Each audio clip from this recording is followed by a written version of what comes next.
Friends, it is said that a son can fight the whole world to save his mother's life. Will a garbage boy be able to save his ailing mother, or will he too leave this world with his mother, or? Let's explore this story. A machine worth 100 crore rupees had been out of order for 12 days and a garbage boy said, "Sir, I can fix it. Sir, just get my sick mother treated." With every passing hour, the company was losing crores. Swap. The best engineers from Japan, Germany, and America had put all their experience to use, but no one was able to restart the machine. An atmosphere of despair filled the hall. Defeat was written on everyone's face. Just then, a boy appeared outside the company's large glass doors. He pulled a torn plastic bag from his shoulder. His face was covered in soot, his clothes dirty and torn. But there was a sparkle in his eyes that was rarely seen even in the eyes of great scientists. Looking at the crowd of security guards and officers standing at the gate, he repeated the same thing again. "Sir, if you'll allow me, I can fix this machine. I don't want any money in return. Just get my mother treated." Hearing this, the engineer standing there burst into laughter. A senior engineer mockingly said, "Hey, garbage picker, this is a machine worth 100 crores. It's not your drum that you can fix with a hammer. Go pick up your garbage and run away." Some in the crowd called him crazy, others shooed him away, calling him a beggar. But the boy named Kabir remained unfazed. There was a strange confidence in his eyes, as if he already knew he would win. But the question was, friends, who was this garbage picker? And where did he get such a deep understanding of these complex machines? The company's owner was Vikramaditya. In the world of technology, he was known as the Messiah of machines. But today, lines of deep worry and defeat were clearly visible on his face. The atmosphere in the boardroom was so tense that no one dared to breathe deeply. 12 days. We're losing crores every day. I want results, not excuses. Vikramaditya shouted, slamming his hands on the table in anger. It's been 12 days, and you guys are still giving me only technical excuses. If this machine isn't operational by tomorrow morning, Evotics will go bankrupt. I want results, not reports. The chief engineer said tremblingly, "Sir, we've checked the sensors, software, wiring, everything 10 times over. I can't figure out where the signal is getting stuck." Vikramaditya walked out without a word. His head was splitting with pain. Then his eyes fell on the same boy sitting on the sidewalk. He was sitting quietly, cleaning a strange robot with a cloth. The robot was made from an old tin can, a bicycle chain, and a broken headlight. The boy's name was Kabir, and his only friend was Datu. Kabir's eyes were fixed on the company building. He kept looking through the glass walls, watching the machines as if he could feel them. There was silence at the gate, but chaos raged inside. Kabir came every day, picking garbage, but his eyes were always fixed on the stalled machine. He muttered to himself, "The machine has been out for 12 days, but these people are looking in the wrong place. The real problem lies in the backup pressure chamber." But who would listen to him? People thought of him as just another poor garbage picker. Kabir's life was filled with pain. A few years after his birth, his mother decided to separate from his father. After the separation, his mother moved in with her father, Deen Dayal, Kabir's maternal grandfather. His maternal grandfather ran a small scrapyard. Anjali's world was Kabir. But the shock of separation was unbearable for her. Lung disease gripped him. He suffered shortness of breath, constant pain, and expensive treatment. To run the household and buy medicines, Kabir would pick garbage all day long. But Kabir was different from others. The neighborhood children played cricket in the park, but Kabir searched for old parts in the garbage heaps. One day, the children were playing in the schoolyard. As Kabir passed by, a child shouted, "Hey, look, the garbage king is here. Your toys are also junk. Stay away from us, he'll make them dirty." The other children laughed. "Haha, Kabir, why doesn't the junk dealer go to school?" "Because he can't study, he can only pick through garbage." Kabir's eyes moistened. He said softly, "I make machines. They're much better than toys." The children laughed even louder. "Machines? You carry around your scrap robot called Daru, yeah? As if it were your brother. You're crazy." Kabir bowed his head and walked away. A deep pain filled his heart. He knew he was different, but the world didn't understand his talent. Nights were Kabir's most special days. Now, Nana was gone. He'd left 2 years ago. But his memories were always with him. In a flashback, Kabir remembers Nana's last days. At night in the scrapyard, Nana would sit beside him and cough, saying, "Son, Kabir, listen, machines aren't lifeless. Their pain isn't outside, it's in their lungs, the pressure core. Look at how this hydraulic valve turns. If it jams, the entire system grinds to a halt. Kabir carefully observed. Nana, where does the current come from? Why is this red light on? Nana smiled. Good question. It's an overload signal. If there's a short circuit in the backup unit, the positive and negative become entangled, like a thread. Place your hand and listen to the vibration. The machine speaks, all you need is someone to listen. Nana became serious and said, You have magic in your hands, son. You've been brilliant since birth. The world doesn't recognize the talent of the poor. One day you'll deliver such a shock that everyone will understand. Then came Nana's last night. In a weak voice he said, Son Kabir, I'm leaving. The scrapyard is yours. Handle the metal. He's your brother. Memorize the language of the machines. Coding, wiring, pressure chambers, everything. And take care of your mother. Sometimes crying, he said, No, don't go. Who will teach me? Nana held his hand and he would learn on his own. Machines are your friends. The next morning, Nana left. Now Kabir spent his nights alone in the scrapyard, dismantling and repairing machines in Nana's memory. Kabir, sitting in front of the company gate, kept staring at the machine. It seemed to draw him in. He thought to himself, Just give me 5 minutes. I'll fix it. Just then, the guard yelled, Get out of here, garbage collector. You stare at the machine every day like a great engineer. Kabir leaned over and said, Brother, I'm just looking. The guard pushed him away. What's the point of looking? What are dirty kids like you gonna do here? Run or I'll call the police. Kabir lowered his gaze and walked away, but kept staring at the machine as he went. Just then Vikramaditya came out. He looked at Kabir carefully, his torn clothes, his face covered in soot, but the sparkle in his eyes seemed strange to him. Vikramaditya asked the guard, Who is this boy? The guard replied, Sir, he comes every day, picks up garbage, but keeps staring at the machine. He says, I'll fix it. Kabir lowered his gaze, in fear. After a brief silence, Vikramaditya said, Why are you staring so intently at the machine? Kabir said softly, Sir, I like machines very much. Vikramaditya taunted, Machines, and you pick garbage?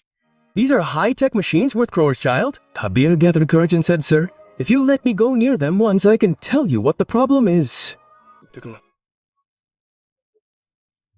He left without saying anything. Kabir returned home in the evening. He was rude and started talking to Datu in the yard. People laughed at Datu again today, but Nana used to say that skill will definitely pay off one day. Kabir sat beside his ailing mother and said, Mother, just be brave for a little while longer. I will do anything, but I will not let anything happen to you. Anjali looked at him with weak eyes and gestured for him, as if to say, Son, don't struggle anymore. But Kabir placed his hand on his mother's head and swore by a flickering candle burning in the darkness. Either the machine will be fixed before sunset tomorrow, or I too will pass away with my mother. Friends, will Kabir be able to save his ailing mother? Before you find out, if you like heartwarming stories like this, subscribe to our channel now so you don't miss any new ones.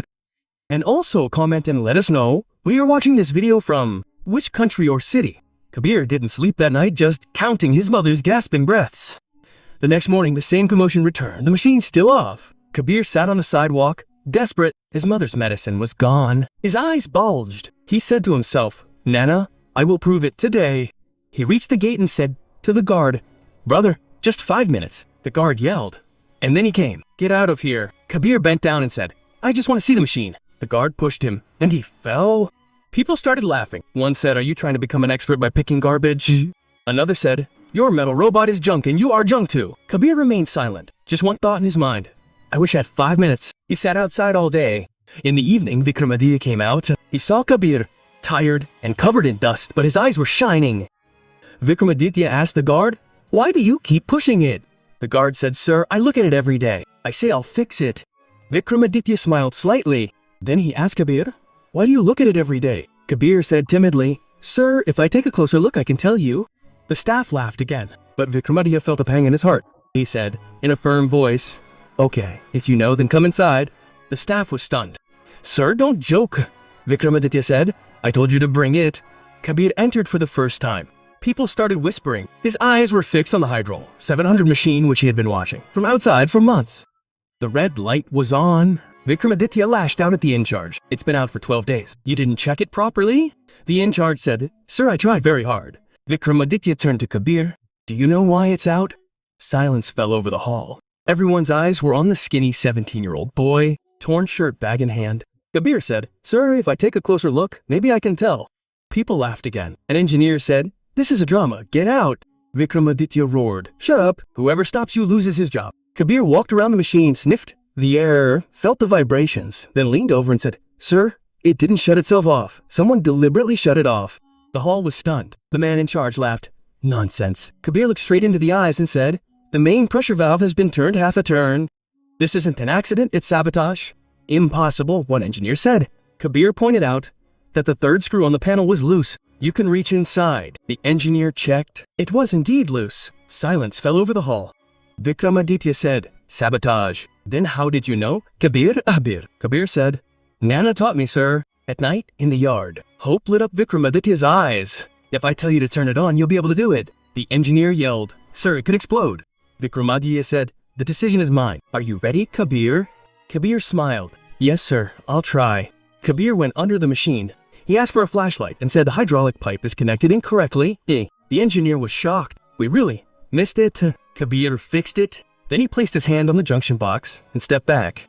"Sir, if we turn it on now, it will explode. The wiring is crossed. The positive and negative are reversed." The engineer yelled, "This was done intentionally."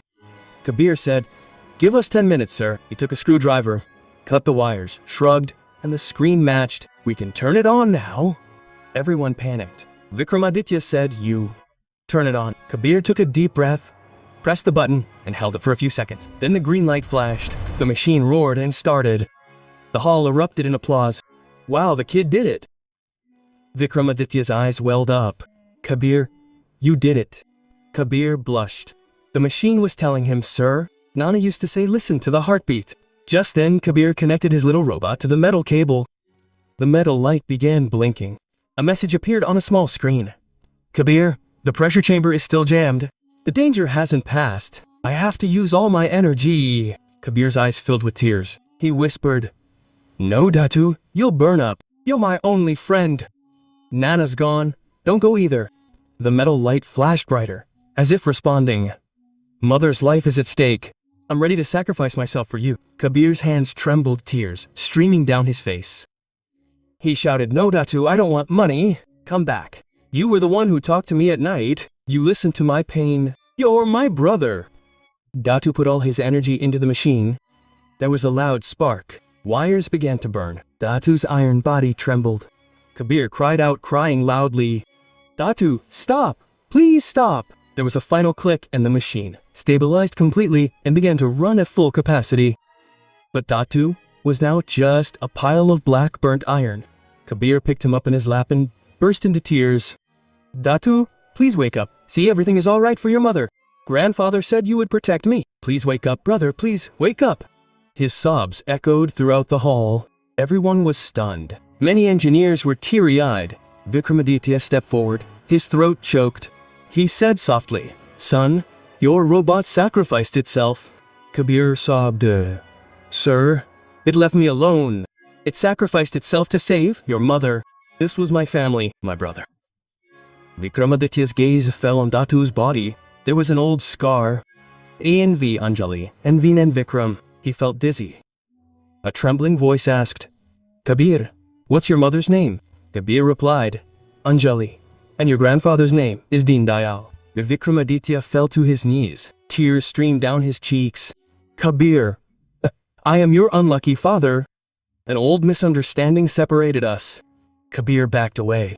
"No, my mother said, Papa left us." Vikramaditya hugged him tightly.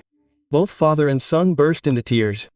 "Son, today Datu has given me my son back." Vikramaditya took Kabir to the slum. Anjali was on the verge of death. Vikramaditya held her in his arms. Tears were flowing uncontrollably.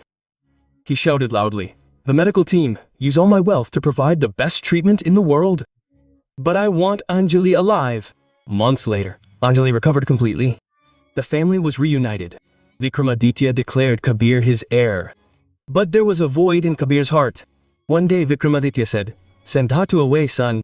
We will build a new robot. We'll get it made. The most advanced one made of gold." Kabir lovingly touched and kissed the burnt metal. His eyes filled with tears again.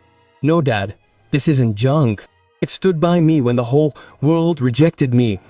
Its loyalty wouldn't be found even in a robot worth millions. It's part of my family. My brother. Today, a large metal statue of Kabir and his wife stands in front of the company.